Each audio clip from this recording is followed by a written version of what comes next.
सच्चाई सच छुपने नहीं देंगे। है और कौन सा ऐसा देश है जिसकी वजह से आप कह रहे हैं कि जो संविधान है उसकी अवहेलना हो रही है? देखिए, एंटी कन्वर्जन लॉज जो अभी आ रहे हैं उसमें सबसे बड़ी आपत्ति यही है कि ये कन्वर्जन के पूरे प्रोसेस को, जो उसका नेचुरल प्रोसेस है, जो इंसान जिस तरह से इंसान फेथ और कॉन्शियंस से डील करता है, उसको खत्म करके एक ब्यूरोक्रेटिक प्रोसेस के थ्रू उसको कंट्रोल करने की कोशिश कर रहा है। जिस तरह के प्रोविजन आते हैं कि आपको पहले इजाजत लेनी होगी, अनुमति लेनी होगी, रिव्यू होगा, इन्वेस्टिगेशन होगा, इस सबसे असर उसका ये हो रहा है आज के माहौल में कि जो आर्टिकल 25-26 में राइट है फ्रीडम ऑफ रिलीजन का, वो राइट असल में कॉम्प्रोमाइज हो रहा है और उस राइट को एक ब्यूरोक्रेटिक प्रोसेस के थ्रू खत्म किया जा रहा है। मतलब क्या आप कहना चाहते हैं, किस तरह से आपको क्योंकि आप ये बात कह रहे हैं कि आपको पहले जाकर अनुमति लेनी होगी, तो जो भी कन्वर्जन का प्रोसेस होता है असल में वो एक नेचुरल चीज होती है। आप कोई चीज समझते हैं, सुनते हैं, पढ़ते हैं, उसकी बेसिस पे आपका दिल रिएक्ट करता है, तो ये एक इंटरनल प्रोसेस है। ये जो इसका एक ब्यूरोक्रेटिक तरीके से इसको किया जा रहा है, वो असल में इसलिए किया जा रहा है ताकि लोगों को इससे डराया जा सके। और कई सारे ऐसे भी उसमें प्रावधान लाए गए हैं, जैसे कि महिलाओं को कन्वर्ट कराने पर जो है ज्यादा सजा है,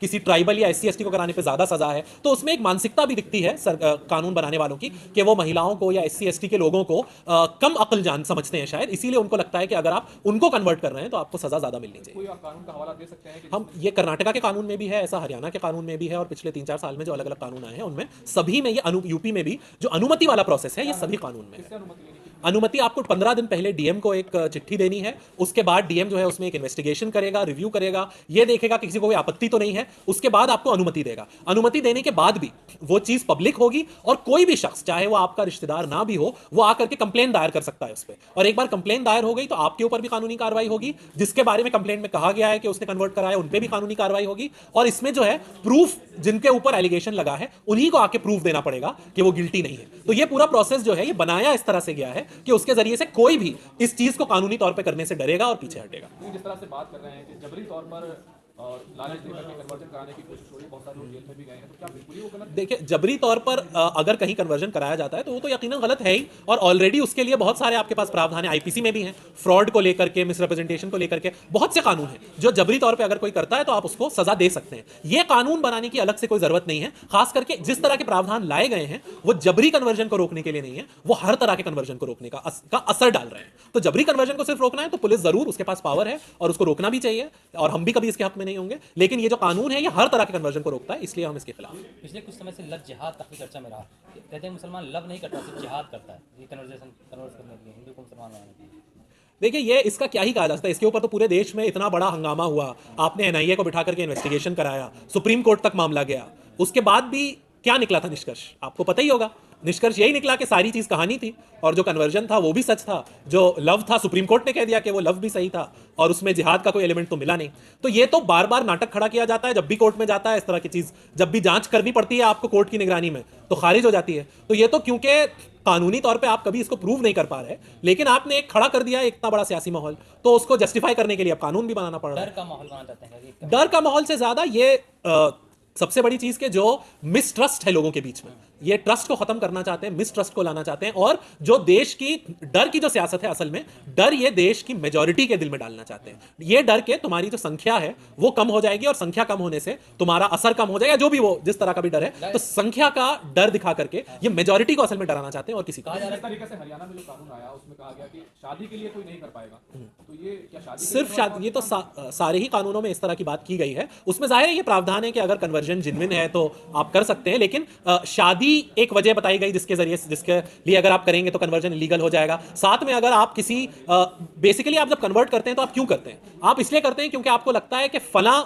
चीज सही है, फला चीज में करूंगा तो मुझे मुक्ति मिलेगी, मुझे निर्वाण मिलेगा, मुझे जन्नत मिलेगी। हर इंसान इसीलिए कन्वर्ट करता है और तो कोई रीजन होता नहीं है। लेकिन अगर आप मुक्ति या निर्वाण की बात किसी से कर रहे हैं तो उसको भी ये प्रोहिबिट करता है, उसके ऊपर भी रिस्ट्रिक्शन लगाता है और उसको एक क्रिमिनल एक्ट बना देता है। तो अगर आप निर्वाण और मुक्ति की बात को ही क्रिमिनलाइज कर दीजिएगा तो फिर रिलीजन की बात करने के लिए बचेगा ही क्या? सर, ये जिहाद किस तरह का वर्ड है? हर चीज में जिहाद लगा दी, लव जिहाद, सब्जी जिहाद। देखिए, ये तो आज हम लोगों का मुद्दा है भी नहीं, लेकिन जिहाद का वर्ड तो माने क्या है? नहीं, जिहाद का वर्ड तो आप सबको पता होगा। जिहाद का वर्ड मतलब होता है संघर्ष। और उस संघर्ष के लफ्ज को आज अब आप टीवी चैनल पे जाकर के जो भी मतलब देना चाहें दे दें। हाँ, लेकिन मतलब इसका ये तो खैर एक आप लोगों का, टीवी चैनल वालों का बनाया हुआ वर्ड है। हमने तो पहली बार आप ही लोगों से ये सुना है, हमने किसी किताब में आज तक ये डेफिनेशन तो नहीं पढ़ी, इसलिए हमें डेफिनेशन पता भी नहीं है। जब चुने हुए नेता ही सांसद लेवल के नेता ही ऐसे तरह के बयान देते हैं तो जनता तो उन पर विश्वास करती है, कैसे चेंज होगी? देखिए, इसीलिए जब चुने हुए नेता इस तरह की गैर जिम्मेदारी की बातें करते हैं, तभी सिविल सोसाइटी को, सिटीजन्स को आगे आकर जो सही बात है, जो सही चीज़ है, वो फैक्ट्स की रोशनी में वो बात करनी पड़ती है। और क्या कह सकते हैं हम।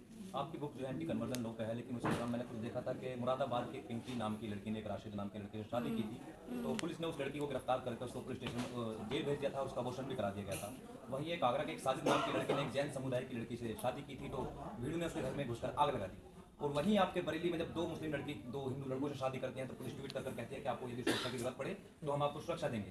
तो अगर मुस्लिम करे तो जिहाद और हिंदू करे तो इसको देखिए, हम इस नज़रिए से तो इसको देखना भी नहीं चाहते कि हिंदू करे या मुस्लिम करे। जब आप एक मिले जुले समाज में रहते हैं तो आप फिर बहुत तरह की चीज़ें होती हैं। हमें तो लगता है कि शादी ब्याह वाले ये जो मामलात हैं, इसमें आप इस तरह का पुलिस का जो इंटरफियरेंस है, उसके जरिए से आप एक सुखी समाज तो नहीं बना सकते। ये आपसी और घर परिवार वाले मामलात होते हैं, कम्युनिटी के, सोसाइटी के मामलात होते हैं। इसमें पुलिस के इंटरफियरेंस किसी भी तरह के वैसे भी जो है इखलाकी तौर पे ये कोई सही चीज़ नहीं है। और हम लोग तो नहीं समझते कि अगर आपको एक सुखी समाज बनाना है तो पुलिस के इंटरफियरेंस के थ्रू आप शादी ब्याह के मामलात को सुलझा सकते हैं। और इस तरह की जो रेटोरिक है वो तो समाज के लिए वैसे भी ठीक नहीं है। वो अगर होगी तो फिर इसी तरह के जो आप इंसिडेंट्स बता रहे हैं वो भी देखने को मिलेंगे। अक्सर मामलों में पुलिस की जो भूमिका होती है वो शक के दायरे में होती है। क्या नहीं लगता कि पुलिस में भी इस्लामोफोबिया ऐसी चीजें? देखिए, ये तो बहुत बड़ा सवाल है, इसका जवाब देना हमारे लिए आसान नहीं है। सिर्फ इतना ही कहेंगे कि हमारी जो सियासी रेटोरिक की वजह के देखते हुए अक्सर जो हम पुलिस के एक्शंस देखते हैं, हमारी उम्मीद ये होती है कि पुलिस कम से कम इस तरह से बिहेव नहीं करेगी।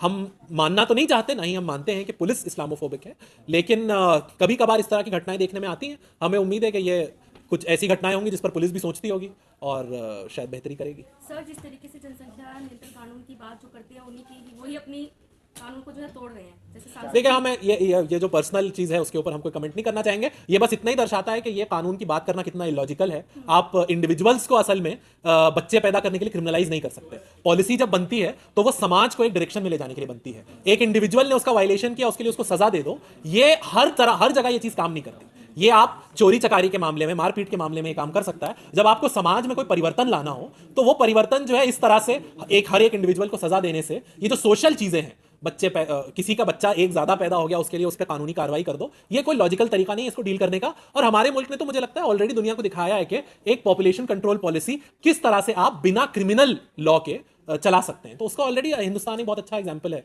उससे छेड़छाड़ करने की कोई खास जरूरत नहीं।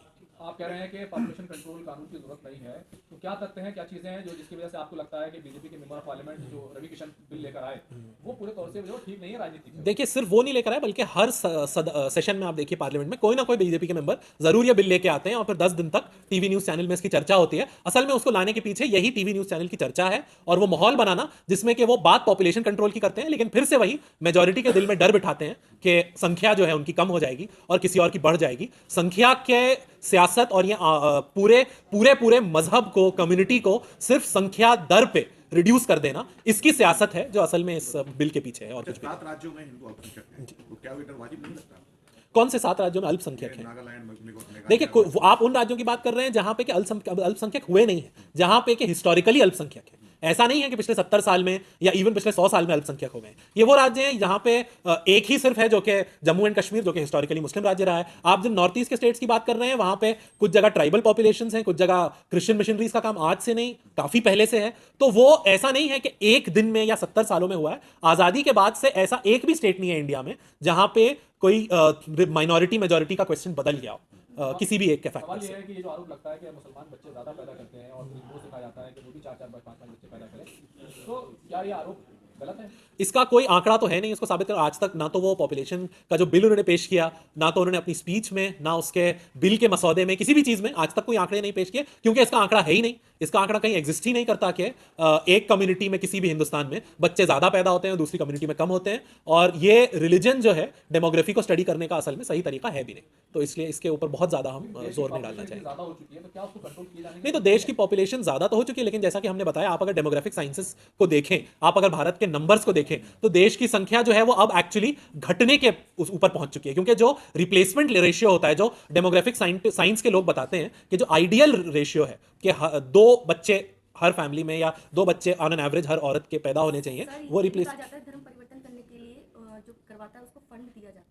भाई इस फंड को लेकर के भी 2 तो बहुत बड़ा केस यूपी में फाइल किया जा चुका है। वो दोनों केसेस में अब तक तो कोई ऐसी चीज ला नहीं पाए। 2 साल तकरीबन हो गए हैं, लोग जेल में भी हैं, लेकिन अब तक कोर्ट में तो कोई कार्रवाई हो नहीं पाई है ऐसी जिससे पता चले। और ये कहा तो जाता है, लेकिन हम भी इंतजार कर रहे हैं कि दिखाया जाए कि ऐसा कुछ होता है। यही इल्जाम ईसाई मिशनरी पे भी लगा हुआ है, उसे कैसे देखते देखिए ईसाई मिशनरी का तो मुझे बिल्कुल समझ नहीं आता। पूरे देश में जो जितने बड़े बड़े लोग हैं, चाहे पॉलिटिशियन हो, बिजनेसमैन हो, इंडस्ट्रियलिस्ट हो, सबके बच्चे मिशनरी स्कूल्स में पढ़ते हैं। आज तक वहां कहीं पे भी ये सुनने में नहीं आया कि किसी बड़े इंडस्ट्रियलिस्ट के बेटे को जबरदस्ती कन्वर्ट कराया गया हो। असल में क्योंकि क्रिश्चियन मिशनरीज दलित, ट्राइबल, पिछड़े तबके के लोगों को एजुकेशन से जोड़ते हैं और उनको वो शिक्षित करते हैं, उनके अधिकार की कॉन्शियसनेस दिलाते हैं।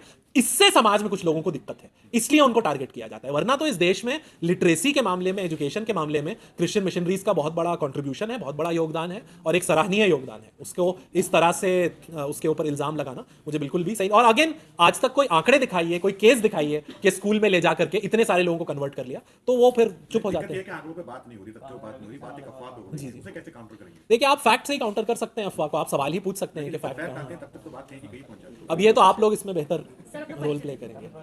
मेरा नाम फवाद शाहीन है, CERT जो है मैं उसका रिसर्च डायरेक्टर हूँ। मेरे साथ सैयद अहमद मुज़क्किर हैं, स्टूडेंट इस्लामिक ऑर्गेनाइजेशन के जनरल सेक्रेटरी, और मेरे साथ अब्दुल्ला फैज़ हैं, स्टूडेंट इस्लामिक ऑर्गेनाइजेशन के national secretary. Thank you. YouTube channel वाले ये बोल रहे हैं साथी कि इनको भी कुछ कंटेंट ऐसा नहीं मिला है जिसमें थंबनेल में लगा सके। तो एक सवाल है कि रवि किशन जो है खुद कई बच्चों के पिता हैं और वो भाई बहन भी कई हैं और वो जनसंख्या नियंत्रण कानून लाने की बात कर रहे हैं, तो आपको लगता है कि एक शराबी जो है दूसरों को शराब के निशान बता नहीं, किसी के व्यक्तिगत उस पर तो मैं नहीं कमेंट करना चाहता, थंबनेल के लिए हो चाहे किसी के लिए भी हो। लेकिन ये कि ये मैं पहले भी कह चुका हूं कि ये अपने आप में दर्शाता है कि आप पॉपुलेशन कंट्रोल को क्रिमिनलाइज करने का आइडिया इलॉजिकल है। आप किसी शख्स के ऊपर इस तरह ज्यादा बच्चे पैदा करने के लिए कानूनी कार्रवाई करने की बात कीजिएगा तो इसी तरह की इलॉजिकल चीजें सामने आएंगी। पॉपुलेशन कंट्रोल जैसी पॉलिसीज जो हैं वो समाज के एक्सेप्टेंस से और सोशल कॉन्शियसनेस से आगे बढ़ती हैं, क्रिमिनल लॉ से। Thank you.